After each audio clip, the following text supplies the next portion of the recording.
আল্লাহ বিনা নাই মাবুদ, আল্লাহ বিনা নাই মাবুদ, বলে কোরআনিল আল্লাহ।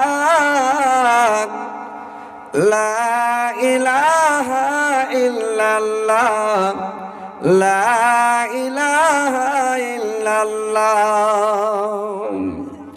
সমানুষ যখন আল্লাহ বলে, সমানুষ যখন আল্লাহ বলে, ভুলিয়া যে গেল, তখন নবী মুস্তাফাকে পাঠাইয়া যে দিল, তখন নবী মুস্তাফাকে পাঠাইয়া যে দিল। তাহার পূর্ণ নামটি হল মুহাম্মদুর রাসূলুল্লাহ। লা ইলাহা ইল্লাল্লাহ, লা ইলাহা ইল্লাল্লাহ, লা ইলাহা ইল্লাল্লাহ। নবী যখন প্রচার করে এই কালেমার জ্যোতি, মুমিন লোকের দিল গলে হইয়া যায় গমতি, মুমিন লোকের দিল গলে হইয়া যায় গমতি। এই কলেমার উচ্চারণে, এই কলেমার উচ্চারণে আজ বিশ্ব জাহান উজালা। লা ইলাহা ইল্লাল্লাহ, লা ইলাহা ইল্লাল্লাহ। তো ভাই কথা হচ্ছে যে শান্তিভাবে বসেন। আমি যে আয়াত পরিবেশন করেছি ইনশাআল্লাহ সামনে রেখে কোরআন এবং হাদিসের কথা কিছু বলবো। জানার নাম ভাই দিন নয়, মানার নাম হচ্ছে দিন। আপনারা যদি হাদিস গাড়ির গাড়ি জানেন আর হাদিসের ওপরে যদি আমল না করেন, তো আপনার হাদিস জেনে কোনো লাভ হলো না, জানা করতে না জানাই ভালো। আর যদি দু চারটা হাদিস জানেন কিন্তু হাদিসের ওপরে আমল করছেন, তো আপনি কামিয়াবি হয়ে গেলেন। তো কথা শুনবেন কম, আমল করার চেষ্টা করতে হবে বেশি করে, আমল বেশি করে করতে হবে, তাহলে আপনি কামিয়াবি হয়ে যাবেন। তো কথা হচ্ছে কথাগুলো শুনবেন, মূল্যবান কথা, দামি কথা, কোরআন হাদিসের কথা, ইমানকে তাজা করবেন। আর কথাগুলো শুনবেন, অনেক ওয়াজ শুনেছেন, নসিহত শুনেছেন, অনেক কথা শুনেছেন, ওইগুলো কোরআনের কথা, ওইগুলো হাদিসের কথা।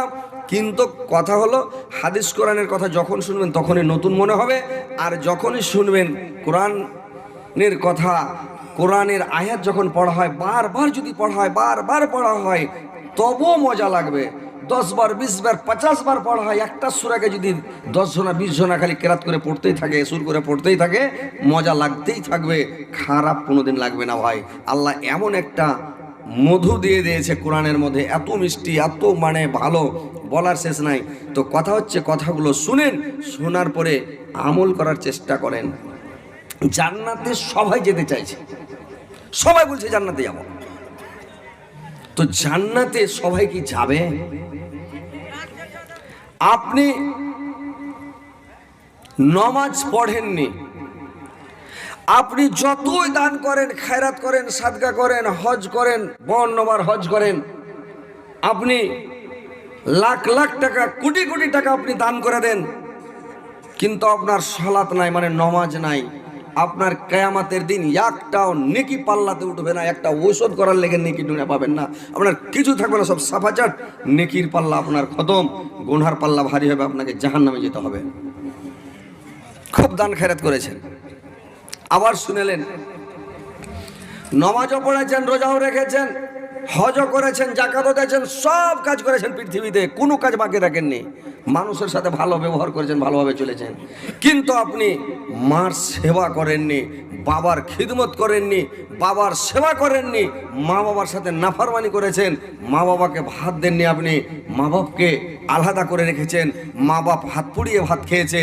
আপনার হজ জাকাত আর নমাজ আর রোজা আর সাদকা আর খায়রাত আপনার কিছুই কাজে দিবে না। আপনাকে একদম কিয়ামতের দিন অপমান বেজ্জত হয়ে বেজ্জতের ঝোলা মাথায় নিয়ে জাহান্নামে ঢুকে যেতে হবে যদি আপনি মা বাবার সাথে নাফরমানি করে থাকেন, মা বাপকে কষ্ট দিয়ে থাকেন, আঘাত দিয়ে থাকেন। কথাগুলো ভালো করে শুনেলেন। তাহলে আপনাকে সবটাই করতে হবে, সব পালন করে যেতে হবে। নামাজও পড়তে হবে, রোজাও রাখতে হবে, হজ করতে হবে, যাকাত দিতে হবে, তাসবিহ জিকির করতে হবে। আপনাকে লোকের সাথে ভালো ব্যবহার করতে হবে, পিতামাতার সাথে সুব্যবহার করতে হবে। আল্লাহর ইবাদতের পরে পরেই পিতামাতার সেবা করার কথা আল্লাহ পাক অনেক জায়গাতে কোরআনে বারবার বলেছেন, অনেক জায়গাতে বলেছেন যে তোমরা আমার ইবাদতের পরে পরে তোমরা তোমার পিতামাতার সাথে সুব্যবহার করো, ভালো ব্যবহার করো, মাতা পিতার সেবা তাবেদারি করো। করছে ভাই এখন মানুষ? করছে জি ভাই? কথা বলেন, মুড়ি ঝুকান, হ্যাঁ হো করেন। কথাগুলো মন দিয়ে শুনেন। একটু মুড়ি লড়াইবেন, হ্যাঁ হো করবেন, তো অজ করতে ভালো লাগবে। আর যদি মুড়ি না ঝুকান, হ্যাঁ হো না করেন, মূর্তির মতন সুষ্টি হয়ে ছেড়ে দিলেন, তা আমি কি ভাববো যারা মন দিয়ে শুনে না।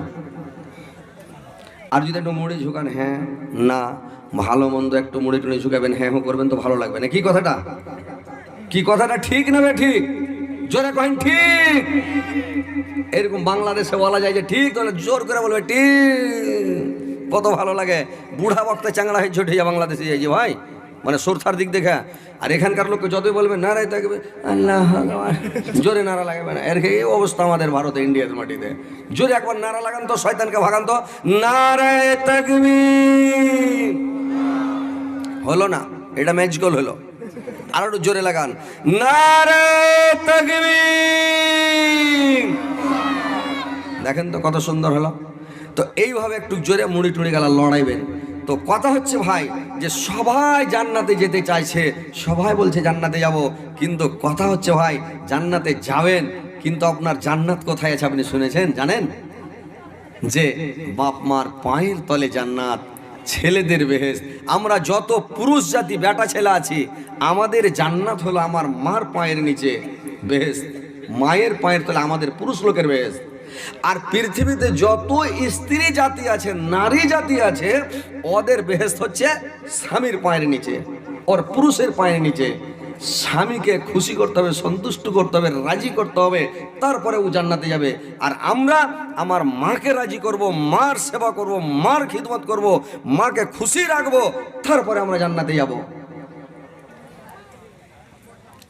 দেখছেন, মা বাপ যদি রাজি না থাকে আল্লাহ নারাজ, মা বাপ রাজি আল্লাহ রাজি। মা খুশি আছে আপনার উপরে, বাপ খুশি আছে, আল্লাহ খুশি আছে। ওই ছেলেটা ভালো খাবে, ভালো থাকবে, ওর ইজ্জত থাকবে, সম্মান থাকবে, পজিশন থাকবে, আল্লাহ ওকে সুখে শান্তিতে রাখবে।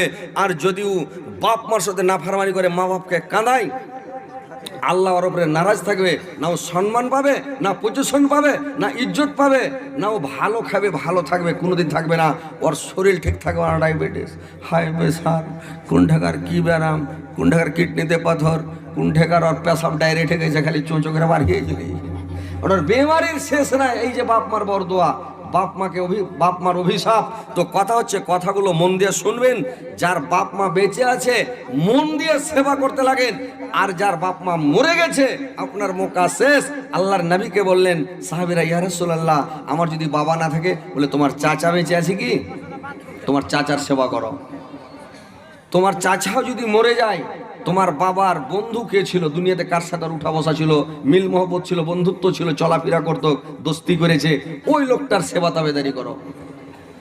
একজন আল্লাহর নবীকে জিজ্ঞাসা করলেন, ইয়া রাসূলুল্লাহ, যদি আমার মা মরে যায়, আমার মা যদি দুনিয়া থেকে চলে যায়, আমি কার সেবা করব নবী গো?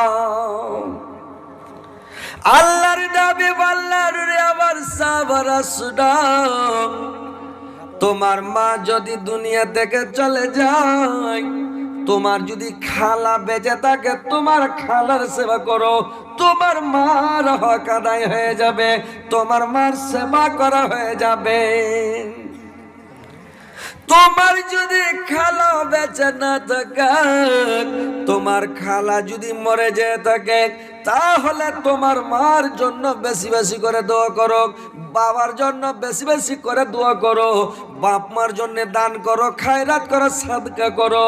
তোমাকে যদি বরদুয়া দিয়া তোমার বাবা মারা যায়, তোমার মা যদি বরদুয়া দিয়েও মরে যায়, আর তুমি যদি বেশি বেশি করে তোমার মার জন্য, তোমার বাবার জন্য যদি বেশি বেশি করে দান করো, আল্লাহ তোমার ওই দানের নেকিটা দিয়া বরদুয়াটাকে কাটিয়ে দিয়ে তোমাকে সুখে শান্তিতে রাখবে। বরদুয়াটা কাটিয়ে তুমি ভালো থাকবা, সুখে থাকবা, শান্তিতে থাকবা। আর যদি তুমি মা বাবার জন্য দোয়া না করো, সাদকা খায়রাত না করো, দান ধ্যান না করো, তাহলে বরদুয়া দিয়েছে তোমাকে সাজা টেনে সাজা ভুগতে হবে। তোমাকে সাজা টানতে টানতে কিয়ামতের মাঠে উঠতে হবে, তোমার কোনো নিস্তার নাই। তো আল্লাহর নবী বলেছেন তোমরা পিতামাতার সঙ্গে না ফরমানি করিও না। আল্লাহ পাক কোরআনের মধ্যে বলে দিয়েছেন ভাইরে আমার, ওয়াকাজা রাব্বুকা আল্লা তা'বুদু ইল্লা ইয়্যাহু ওয়া বিল ওয়ালিদাইনি ইহসানা। আল্লাহ পাক বললেন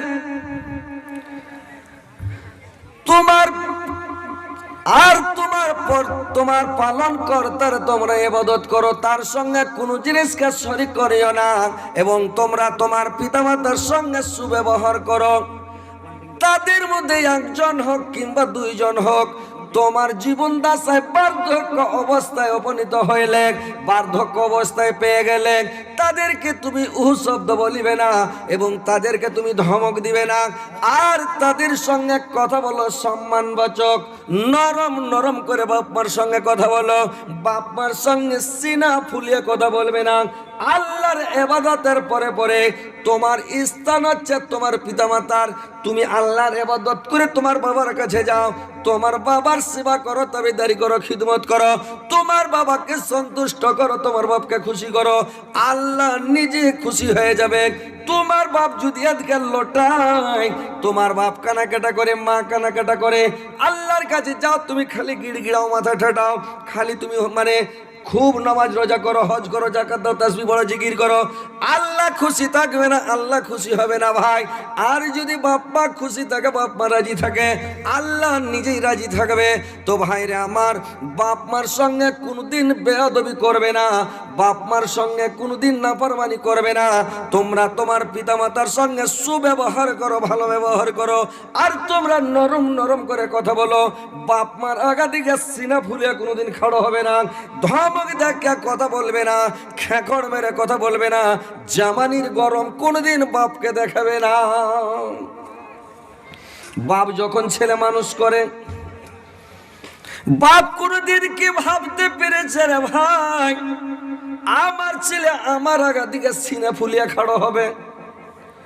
বাপ কোনোদিন ভাবেনি আমার বেটা আমাকে খেকড় মেরে কথা বলবে। বাপ এমন জিনিস, বাপ নিজের খুনকে পানি করে ছেলেকে মানুষ করে, বাবা নিজের রক্তকে বিক্রি করে ছেলে পিলাকে মানুষ করে, রিক্সা চালায়, ভ্যান চালায়, কত মাটি কাটে, কত লেবারি করে, লোকের বাড়ি বাড়ি খেটে কামিয়ে ছেলে পিলাকে মানুষ করে। নিজে ভালো মন্দ খায় না, কিন্তু ছেলেকে ভালো মন্দ খাওয়ায়, ফল ফ্রুট খিলায়। আমার ছেলেটা একটু তাগড়া হবে, ছেলেটা শক্তিশালী হবে, আমার ছেলের ব্রেন ভালো হবে, স্মরণ শক্তি ভালো হবে, আমার ছেলেটা লেখাপড়া করবে। আমি লেখাপড়া করিনি বলে আজকে লোকের বাড়িতে আমাকে পেট খাটতে হচ্ছে, চাকর খাটতে হচ্ছে, লোকের বাড়িতে আমাকে কাজ কাম করতে হচ্ছে, রিক্সা চালাতে হচ্ছে, ভ্যান চালাতে হচ্ছে। আমার ছেলেকে যদি লেখাপড়া করাই, আমার ছেলে ব্যবসা করবে, বিজনেস করবে, আমার ছেলে সুখে থাকবে, শান্তিতে থাকবে, আমার ছেলে ভালো থাকবে। এই বলে বাপ মা ছেলেকে কত কষ্ট করে মানুষ করে বাপ। কিন্তু আজকে বাবার আগা থেকে যদি সিনা ফুলিয়ে দাঁড়িয়ে যায়, বাবাকে খেকড় মেরে যদি কথা বলে, বাবার মনে দুঃখ হবে কি হবে না ভাই বলুন তো? হবে কিনা হাজি ভাই? বেটা যদি দাঁড়িয়ে যায় বাবার আগা দিকে, দুঃখ এর মতন দুঃখ আছে পৃথিবীতে? বাপ যদি একটু বরদোয়া দিয়ে দেয়, চোখ দিয়ে পানি যদি বেরিয়ে যায় বাবার, আপনার জ্বলে ভস্ম হয়ে যাবেন, ধ্বংস হয়ে যাবেন, আপনি শেষ হয়ে যাবেন। বাপকে কানাবেন না, এটা হচ্ছে মহাপাপ। কবিরা গুনাহ থেকেও বড় মহাপাপ। পাপ হলো কয়টা জানেন? কয়টা পাপ শুনেছেন? পাপ হলো তিনটা। একটা হচ্ছে গুনহা সাগীরা। এই সাগীরা গুনহা যদি করেন তওবা করতে হবে না, এমনি আল্লাহ মাফ করে দেবে। 5 ওয়াক্ত নামাজ পড়বেন, উজু করলেন, হাতের দ্বারাই যা গুনহা হয়েছে উজু করলেন, ওই গুনহা শেষ। মুখের দ্বারাই গুনহা করেছেন, এটা সাগীরা গুনহা। ফৌস কথা, কাউকে একটা খারাপ কথা বলে দিয়েছেন, মুখটা খারাপ কথা বাড়িয়ে গেছে, কুলি করলেন, মুখ ধুলেন, মুখের দ্বারাই যে গুনহাটা হয়েছে আল্লাহ এটা মাফ করে দেবে, এটা সাগীরা গুনহা। চোখের দ্বারাই খারাপ জিনিস দেখে লেছেন, যেমন কোনো বেটি ছেলের দিকে মেয়ে ছেলের দিকে দেখার হুকুম আছে, একবার তুমি দেখে নাও কেটে এটা কার বেটি, কার স্ত্রী বা কারকে, আমার নিজের লোক না আলগা লোক বা কে আছে, মেয়েটাকে একবার দেখেন, চিনহার না ওয়ান চিনহার, যে ওর দিকে একবার দেখা মুখটা ঘুরিয়ে নাও, তুমি চিনলে যে কে আছে। নিজস্ব হলে কথা বলো, আর যদি নিজস্ব না হয় তাহলে যেতে দাও, তো একবার দেখা মুড়িটা ঘুরিয়ে নাও। এবার করেছি কি, যখন হাদিসে একবার অর্ডার আছে, এই পুরা সুইচ টিপে একদম পিক আপ দিয়ে ছেড়ে দিলে দেখছে এরকম পুরা স্কিন করছে। ওর মাথায় কত কি চুল আছে, কেমন চুল, ওর চোখের ভুরুটি কেমন আছে, কাটা আছে না ভালো আছে, ওর মুখ কেমন, ঠোঁট কেমন, গাল কেমন, ওর কি আছে কেমন, এভাবে স্কিন করতে করতেও সুইচ টিপে আছে, পুরা দেখি আছে।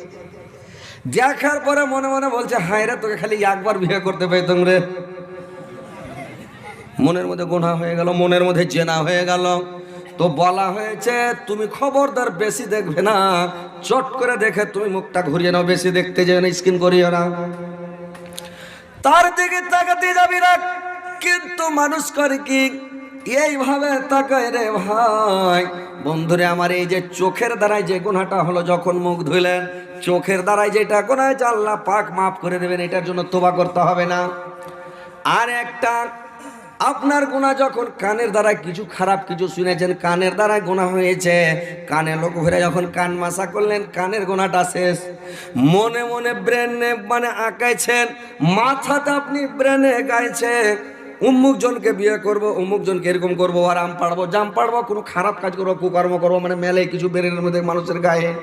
তো যখন ব্রেনের মধ্যে খারাপ জিনিস ঘোরাফেরা করে, ব্রেনের দ্বারা যে গুনাহটা হয়, যখন মাথা মাসা করবেন, তো মাথা মাসা করার সময় ব্রেনের যে গুনাহটা হয় আল্লাহ এটাও মাফ করে দেবে। পায়ে হাইটা যে গুনাহটা করেছেন, পা ধুলেন, তখন এটা মাফ হয়ে গেল। জোহর থেকে আসর পর্যন্ত যে গুনাহটি হয়েছে, আসর পড়লে মাফ। আসর থেকে মাগরিব পর্যন্ত যে গুনাহটি করলেন, এই গুনাহটি মাফ। আসর থেকে মাগরিব, মাগরিব থেকে ইশার পর্যন্ত যেটি গুনাহ হয়েছে, ইশারের নামাজ পড়লে মাফ। ইশার থেকে ফজরের নামাজ যখন পড়লেন, যেগুলো গুনাহ হয়েছে ছোটখাটো, এগুলো মাফ। আর ফজর থেকে জোহর পর্যন্ত মাপ, মানে আল্লাহ এই ছোট গুনাহগুলো, সাগীরা গুনাহটা আপনার থাকবে না।